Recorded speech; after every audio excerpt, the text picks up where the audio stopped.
Ainsi les fourmis vertes d'Australie, dont le savoir-faire est digne des plus grands artisans.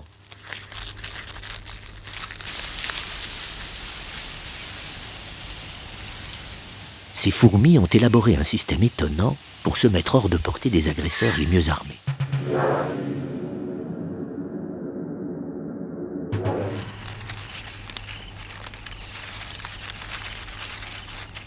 Tout d'abord, la reine est emmenée, sous bonne escorte, vers sa future résidence.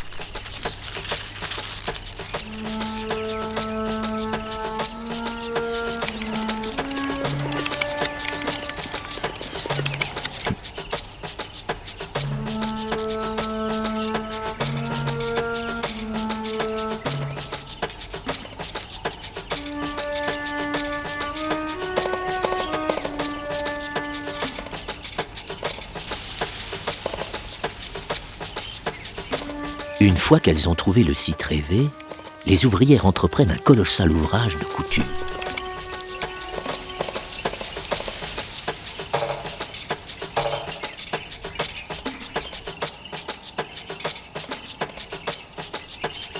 Première étape, rapprocher les feuilles les unes des autres en les pinçant et en tirant dessus. C'est le travail des enchaîneuses. Ce geste multiplié par des centaines d'individus produit une traction de plusieurs kilos. Dans le même temps, il faut former des chaînes, des ponts suspendus, pour aiguiller la population vers le futur nid.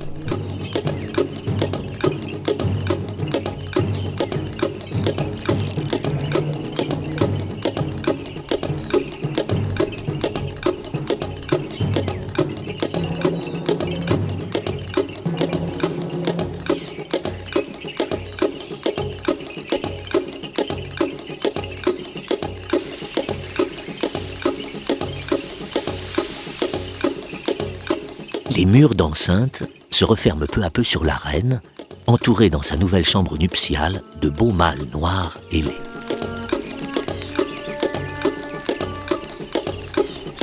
Entre-temps, on est allé chercher des larves dans un ancien nid.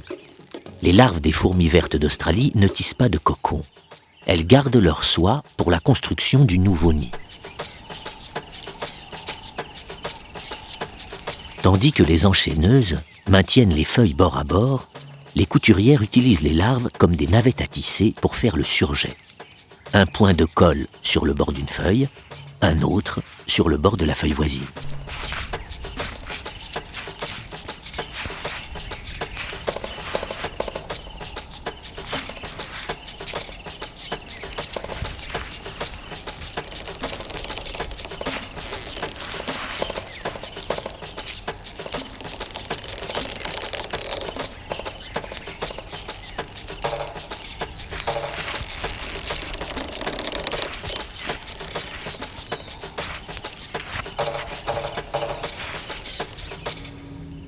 Chaque ouvrière maintient fermement sa larve qu'elle commande par le toucher.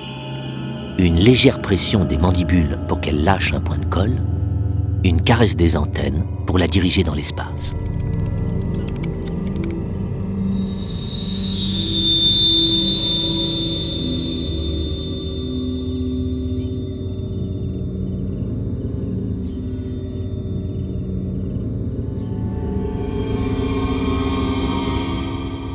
Tout le temps de la construction, les larves, qui représentent le bien le plus précieux de la communauté, sont offertes à tous les dangers. Les gardes qui assurent leur défense se font plus menaçants que jamais.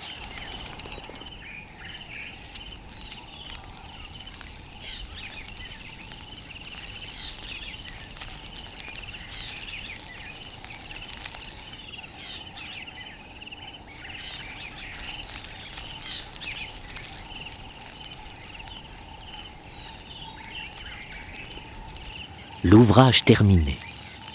Une cachette végétale invisible dans les arbres.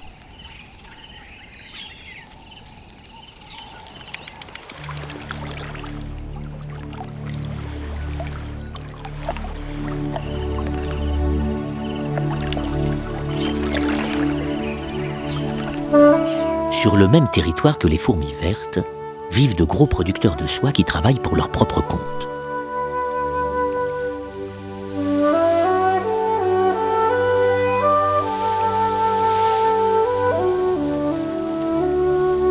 Ils vivent en permanence dans ces tunnels de soie pour se protéger justement des fourmis, avec qui ils sont en guerre depuis toujours.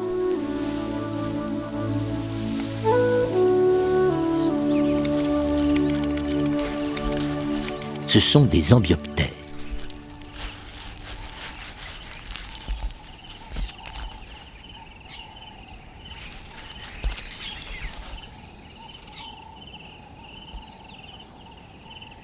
Les ambioptères se nourrissent des lichens qui poussent sur les rochers.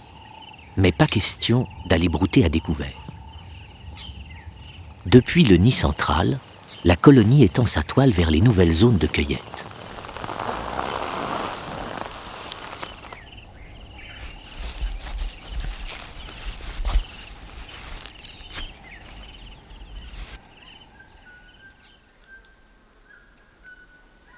Certaines espèces d'ambioptères préfèrent s'installer dans l'humus ou sous des souches. Contrairement aux fourmis, ils peuvent aussi bien vivre seuls qu'en collectivité. Un tunnel construit au départ par un individu devient un boyau commun dès lors qu'il est connecté au réseau, mais chacun garde son indépendance.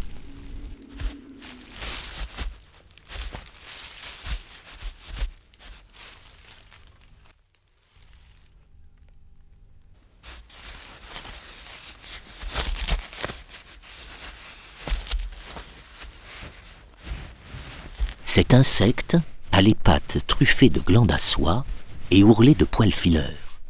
Comme ça, il peut tisser un voile constitué de plusieurs dizaines de fils.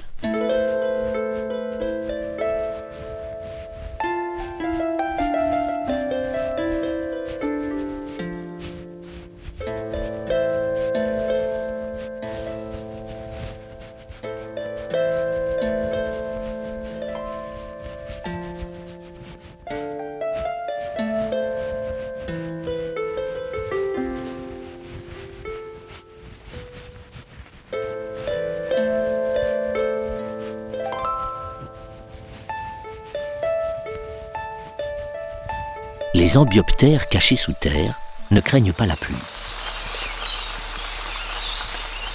Et bizarrement, leurs cousins des rochers non plus. Leur vélum de soie est imperméable. La menace la plus sérieuse pour les ambioptères de toutes espèces sont les fourmis vertes, grandes spécialistes de la guerre de tranchées. La première qui trouve une faille dans le réseau prévient aussitôt sa brigade. Et c'est l'attaque.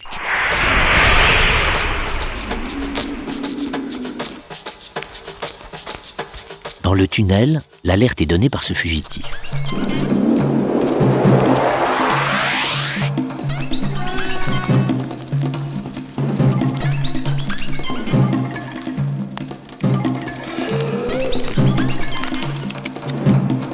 Sa cavalcade fait intensément vibrer la galerie.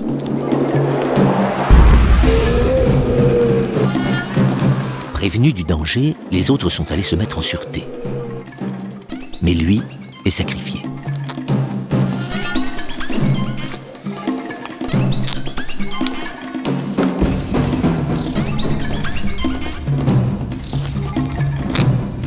Les ambioptères, précurseurs de nos autoroutes de l'information, le message en tout cas a circulé grâce au fil magique.